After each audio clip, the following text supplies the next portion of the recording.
broadcast or to the podcast on iTunes or iHeartRadio, that you hear something you can take away that will help you grow and impact your career in a positive way. And now, here's the host of the Talent Talk radio show, the founder and CEO of People G2, Chris Dyer.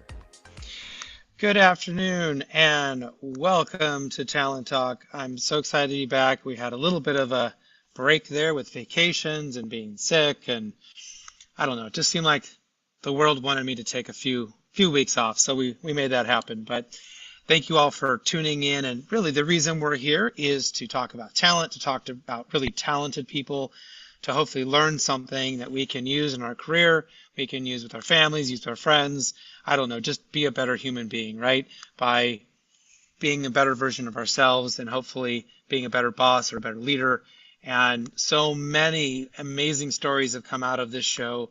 I've learned so many things from our guests, and I hope that that continues to be what you have as far as the outcomes, right? Is to learn something and maybe think about something or pick up a book you wouldn't have otherwise known about. So as we mentioned, Talent Talk is live almost every Tuesday now, but we can always get us anytime you want. Hundreds of episodes are on iTunes, or iHeartRadio, Stitcher, Spotify. Put them all out there. You can go to talenttalkradio.com and you can even search there and listen to whatever episode you want. So if we're not live, there's always someone you can be listening to.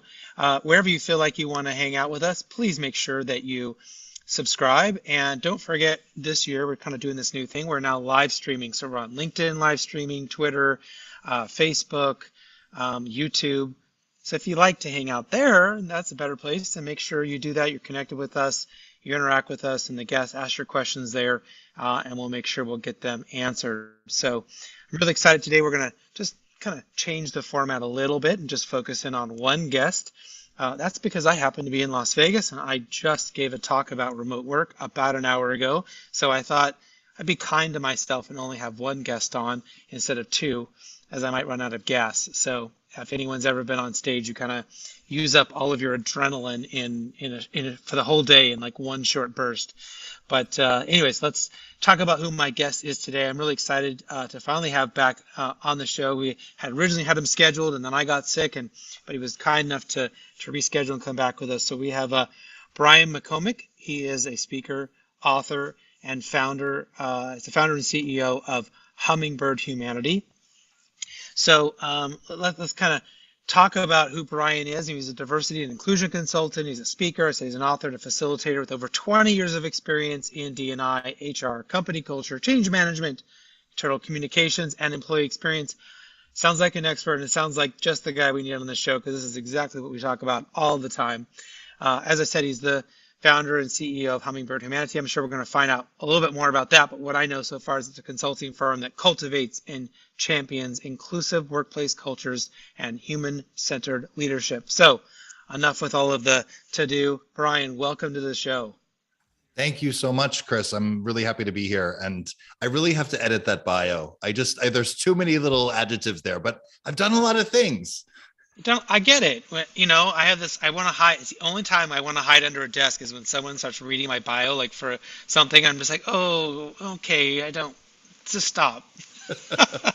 Yeah. Any other time, I'm happy to be a proud extrovert, but then I get it, so it's tough.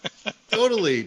Yeah. Well, and I, one thing that I have to remind myself is part of the reason I get to have that bio is, well, there's two reasons. One is people gave me opportunities to try new things and spread my wings, which has made a big difference for me as a human and as a person who does this work.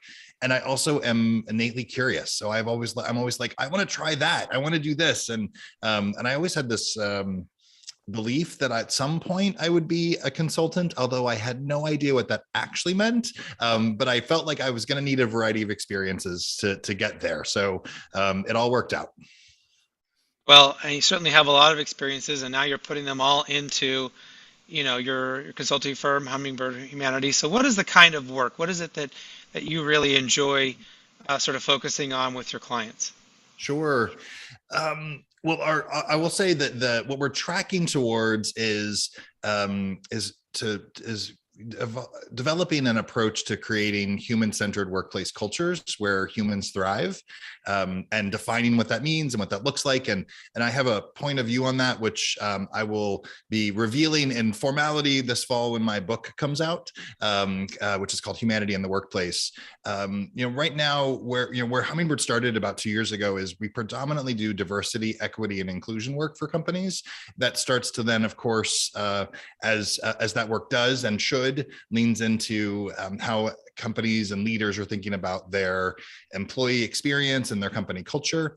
And so the way that we lean into that in just a simple framework is we start with assessing where the organization is in their DEI arena or in their employee experience arena. And we always start our work through the voice of the employees. We believe in the importance of starting from the humans in the workplaces first. Then we can help our clients build a plan for how do they evolve their culture or expand their commitment to diversity, equity, and inclusion. And then we can either help them implement it or help them find the right partners to implement the pieces of the puzzle that aren't in our wheelhouse. So one of the things I always sort of surprises me, but I noticed that HR and D&I or DE&I seem to be separated, right? I guess they're kind of under this larger umbrella, but like you notice you have HR people doing compliance, you may have HR people who are focused on culture, maybe HR people are focused on recruiting and what goes into having employees, but yet they sort of like then kind of just put over here in this little side thing. We want to talk about D&I, and it's a little bit, I don't know. Again, it just doesn't feel as holistic, especially in larger companies. It just sort of like give someone a title and tell them to go do it. So I'm imagining that maybe your approach is trying to bring these approaches, these methodologies together. So what does that look like? Yeah, I really am grateful that you keyed in on that. That's something I'm trying to introduce in the ways that we're thinking about the potential for how we can help humans thrive and make a difference in their workplaces. So I'll start by saying that I've lived in the HR professional shoes and I have lived in the DEI professional shoes, and the skill sets and the knowledge required in those two jobs, I think are quite different. And organizations understandably often put DEI in the HR bucket because it has to do with humans. And so I get that. Like, you're like, oh, these are the human people, the people that deal with the humans, I'm going to put DEI there. But the skill sets, the knowledge, the approaches, the thinking are really different. And so, when we do the work that we do at Hummingbird, we try to think about how does the understanding we have from a DEI perspective, which it means understanding systems of oppression and understanding how we can, what changes need to be made in organizations, and also really how to drive those changes. So what does the change management journey look like?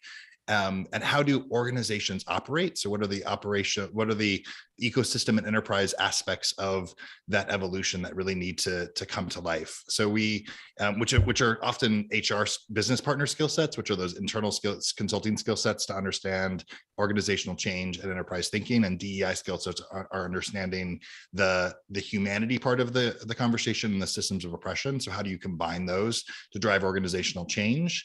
The other piece, which I think is also key, is we have a framework we use, which is called we call it the 4 lenses of representation. So how we think about how DEI approaches are infused in these 4 lenses, which are people, culture, community, and customers. So how are you thinking about the diversity of your community of people? How are you creating an inclusive culture? How are you giving back to the communities where you operate and where your employees live and play? And how are you also using that understanding of to drive how you're meeting the needs of your customers or your clients? So that sort of all comes together. And one of the things that if Nick, who's the COO of Hummingbird, were here, he's like, Brian, I love all the things you're saying. You got to figure out how to say it in fewer words. So we're still working on that part of it.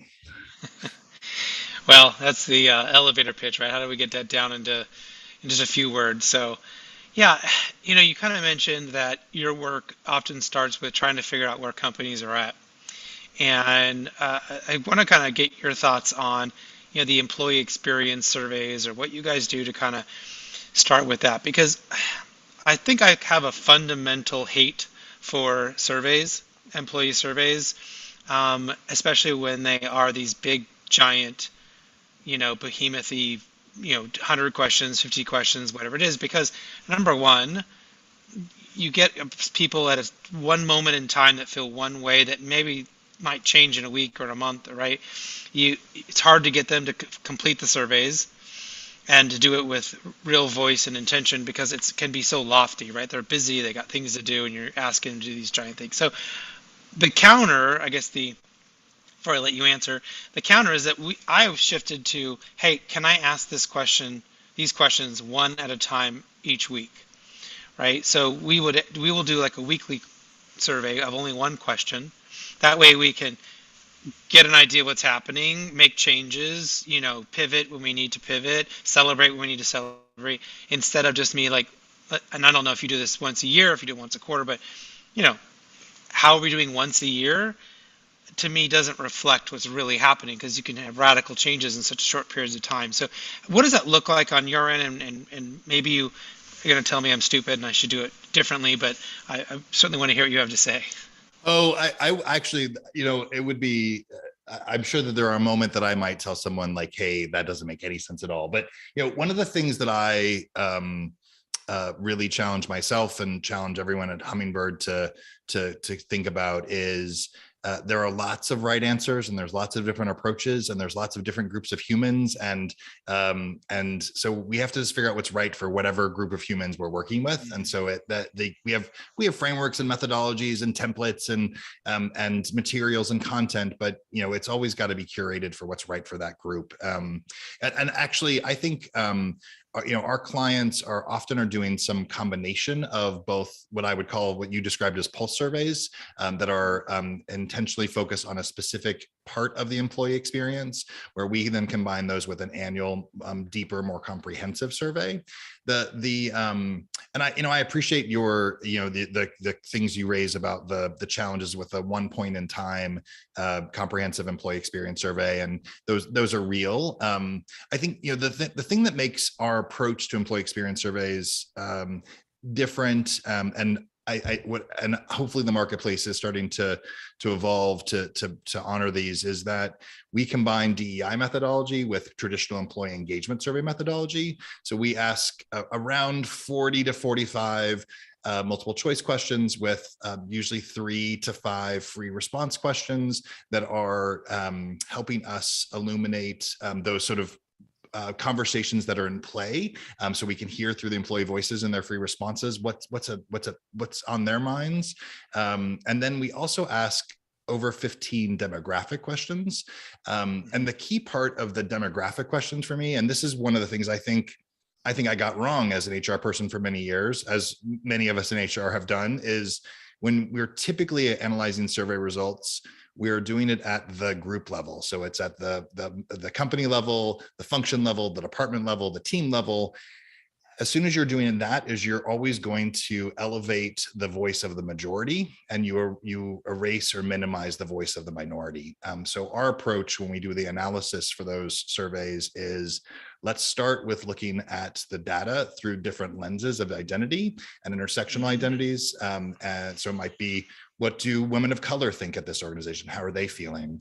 And we typically, while we don't require this, we typically combine our surveys with either focus groups or with interviews or with just some really meaningful dialogue with leaders and the HR team that we're partnering with, so that the synthesis of the results and the output is combining both the stories and the voices of employees with the with the data itself, so we can say, here's what the data is telling us, and here's what it means through the voice of your employees. So we have some of those, we have the heart and mind ignited, and here are some steps that we can take that would be meaningful.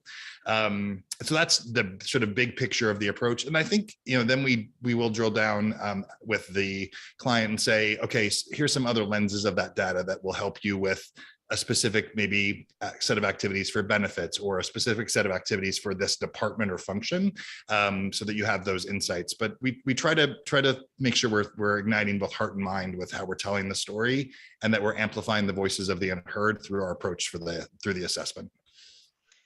We learned during the pandemic that we had to think about our groups of people very, very differently. So we certainly would have thought about them in the traditional ways that you mentioned, right? By team, by grouping, by department. We may have looked at them through the lens of diversity, through, looking at particular groups of people based on what they might have filled out on a form, right? But we found out that actually our best way for the pandemic, and this is obviously a very specific use case that hopefully we don't have to repeat again, was based on what their living situation was while they were on lockdown, right? Were they a single person living by themselves, not seeing anybody, right? Were they maybe just living with one other person, whether that was a partner or that was just a friend or a roommate, right? Those groups of people were lonely. They were overworking, over drinking, overeating. They were just overdoing everything and miserable and lonely all at the same time. And yet our other groups of people were, they had kids or they had multi-generational families. And so they had bandwidth problems. We needed flexibility for them. They needed to be given a little bit of patience to get their work done, whereas one group was overworking, one group was underworking because of their situation. And what they needed the most was bandwidth, right? Our first two groups needed AA and maybe a counselor, and our second group just needed like a hotspot, right, to like solve their biggest problems. And so we thought about them in those totally different ways of thinking about people. It was the first time I'd ever thought about their living situation, right? It gave us a much different lens. So I love what you're saying. Collect the data, and then how can you look at it in different ways to maybe find some truth, some surprises, some learnings, right, that can help you connect with those people, retain those people, train those people, whatever it may be, if they're a particular group. And it doesn't have to be a group based on some demographic. It can be a group based on a situation where they're at in their lives or whatever, however your company is to look at it. That was a big eye opener for us. I mean, I don't know if you guys have had some of those. Certainly want to hear how you think the pandemic has, maybe impacted the way other organizations are approaching diversity and equity and inclusion. Yeah. Well, first of all, we don't ask that question about the living situation. So thank you so much. We'll be adding that to our survey. I'll be reaching out to you afterwards for what are the selections you offer. That's a great insight.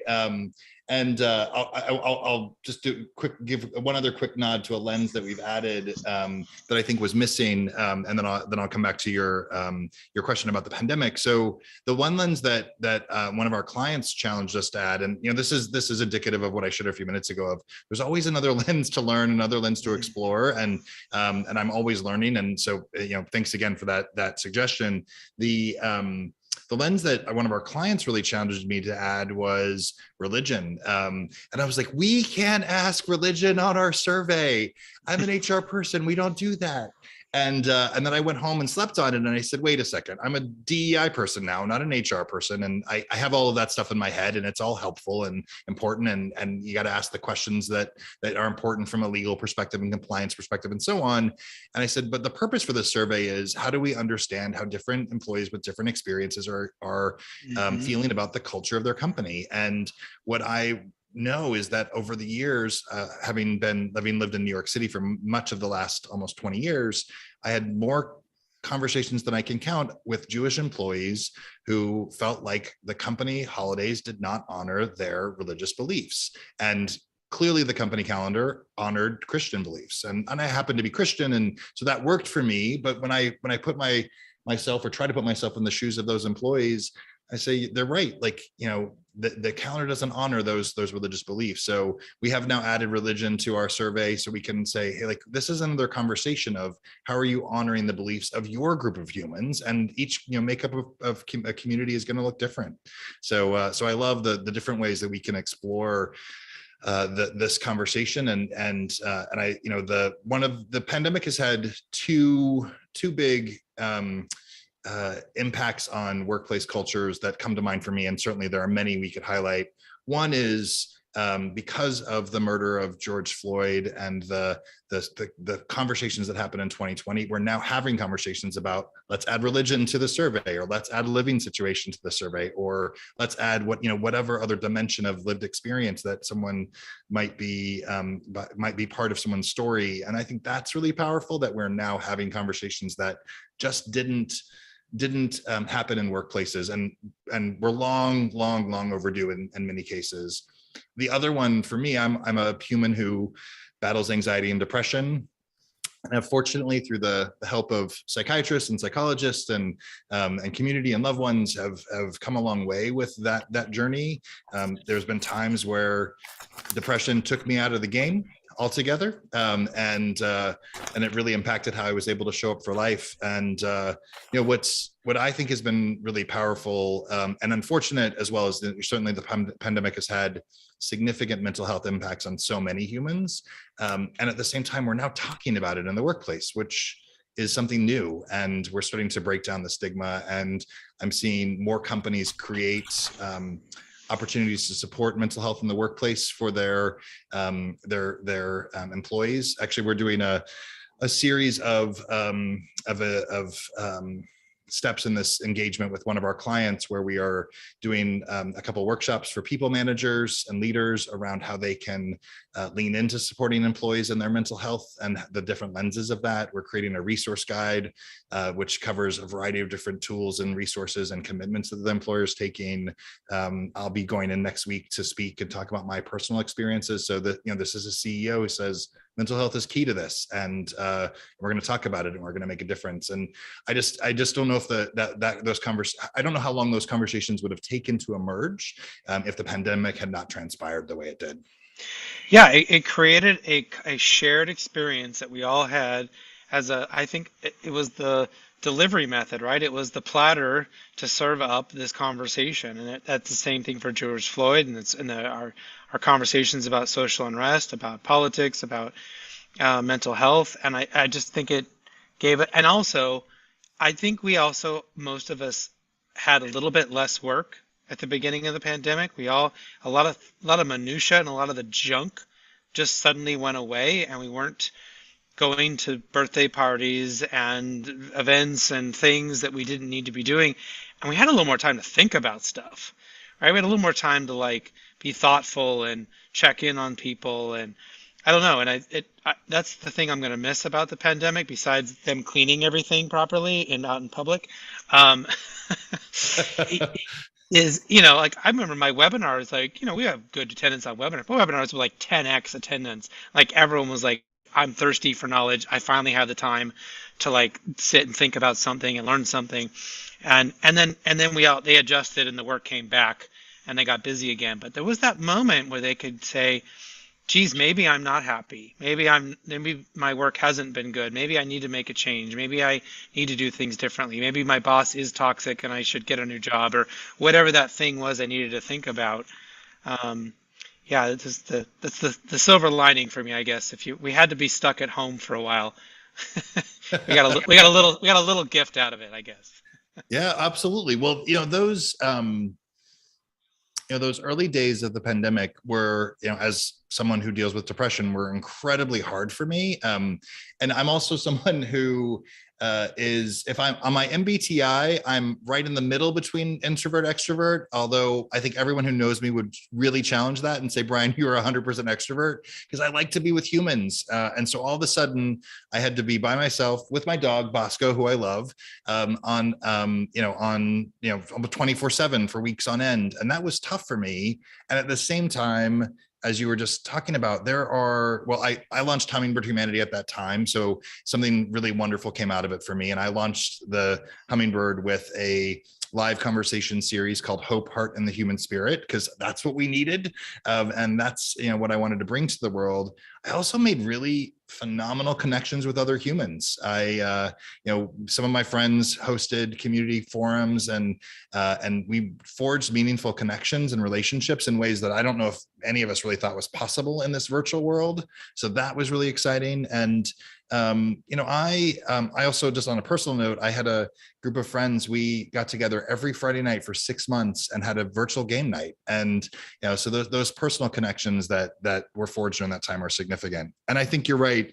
Going back to the work here is, that also, I think, gave us space to pay attention to what was happening in the world around us in ways that, none of us were able to before, because we were caught up in all of the things that life gives us, which can be really wonderful and meaningful and powerful and important. But there was a time of silence that was interrupted by a time of horrific tragedy, and we all listened. And so that has made a difference for so many of us. Well, as I think we started the conversation, I'm a card-carrying extrovert, and to not be able to go places and talk to people and be, I had my family there, but like that was only, I mean, who likes their family? You barely tolerate them. But you like to go out. All joking aside, like if I was stressed, if I had a busy week, I would say, let's have a party. Like that's how I would recharge, is to say, let's invite our friends over for dinner. Let's have people over, and I would fill my bucket up, right? And we couldn't do that. And so for the first time in my life, I mean, I've had moments of being down, but I kind of really started to feel depressed. Like to not have that, what I relied on. And it was good to reflect and say, okay, there's some good in that, but there's also some bad in that I'm using that as a crutch to just, go somewhere where there's a bunch of people instead of maybe dealing with the real things I need to be dealing with. And I would say the best thing that came out of that is we started doing Zoom dinners. I just created a link, like a calendar link, and people could just sign up to have dinner with us any day of the week that we had open. And we actually had these very, very intimate conversations over dinner with people around the world that if I had had a party, I would have talked to them for like 2 or 3 minutes. It would have been the pleasantries. It would have been the fun, but it wouldn't have been like, how are you really doing? Right? What's really going on? How are you really handling this? And maybe that would be silly to do now because we're not locked in our homes. We needed that then, but it did teach me to like, maybe you don't need to have 50 people over. Maybe you could just have 5 over or 10 and have some real conversations, So like I said, there's some real good silver linings, I think, out of that. And I'm hoping that leaders will remember that as they go back to work, whether they keep remote work or flexible work or hybrid or whatever, to take those moments to talk to their team and to really connect. I'm a big proponent to get rid of one-on-one meetings if you're doing remote work. I think it's a total waste. I prefer group therapy over individual therapy, if you want to put it in that sort of lens, right? It's better to get a group of people together to talk about things and to have a real connection. But yeah, I don't know what you think is, if you think there's sort of a next evolution, right, of leadership and culture that's come out of this. Yeah,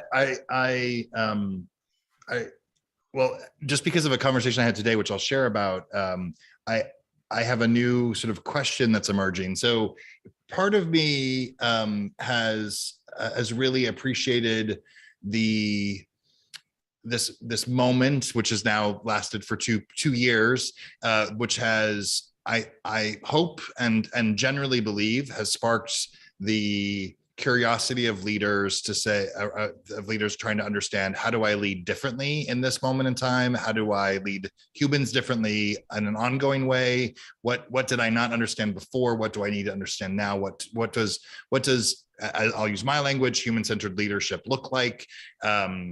So I am grateful for that aha, and so I think it has sparked this new era of organizational cultures, combined with the fact that, as we all know, whether you call it the Great Resignation or the Great Awakening or something else, that employees are expecting that their organizations treat them like humans and create workplaces that are equitable and inclusive, and that they give back to their community. So I think there's these different dimensions, whether it's leaders trying to figure out how to attract and retain, or employees saying, this is what you need from me, which of course intersect, that we're changing how workplace cultures, what they've looked like, and I think what they need to be, to really allow humans to thrive.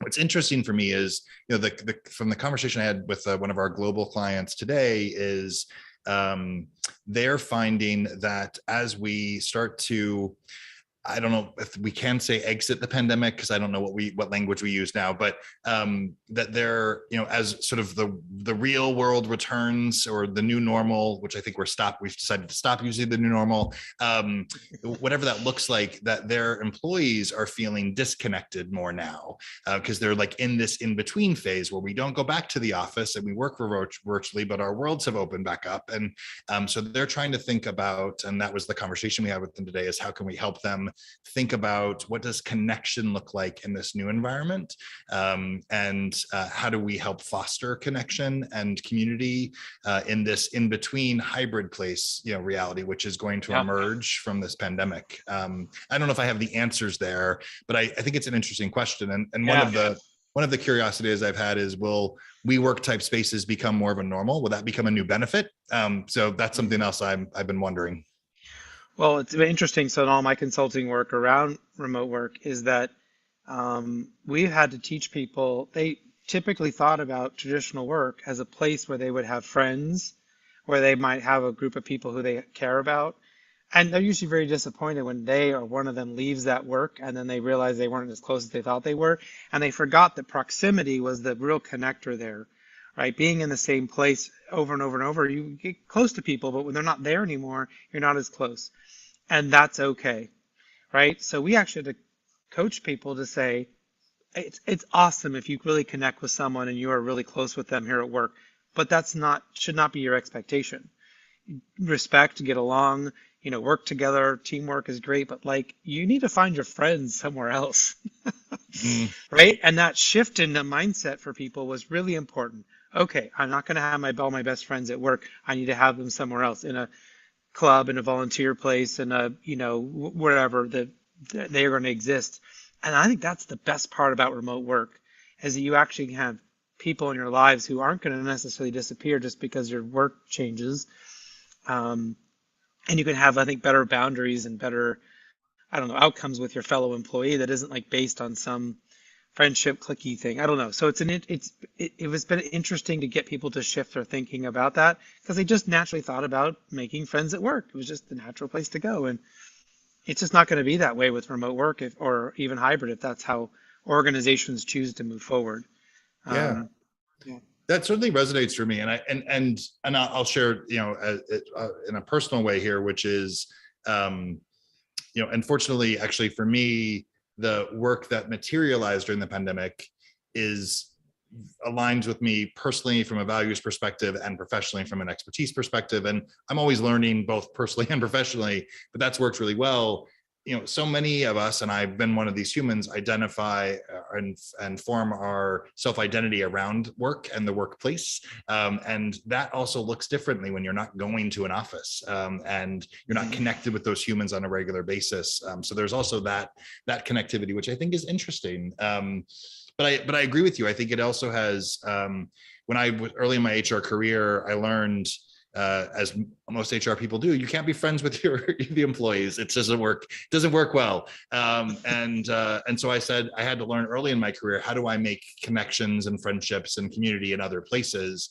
And fortunately, as a gay man, there are lots of opportunities in so many, particularly big cities, to connect with others and community organizations. So it's been relatively easy for me, whether it's singing with the New York City Gay Men's Chorus or playing in a gay volleyball league, which are the two biggest things I did in New York City, that have made a difference. So I do think it's going to be interesting how those realities intersect as companies lean into supporting the mental health of their employees, realize that connection is a big part of the construct of working for an organization, and recognizing that virtual work means that looks different. And so how do you provide that landscape that'll support employees in their desire for connection and identity and self confidence, and the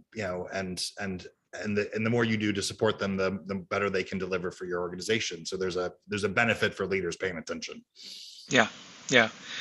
Well, I really appreciate our conversation today, and how much you have shared personally, and certainly the journey, and probably most importantly, the great work that you're doing, I think, in helping organizations with such an important area that we really should be continuing to focus more on. I'm glad it's become more to the forefront in the last few years than I think it has been in years past. So the most important question I can ask you is, how can people find out more about you? How do they learn about more about you and your company and reach out?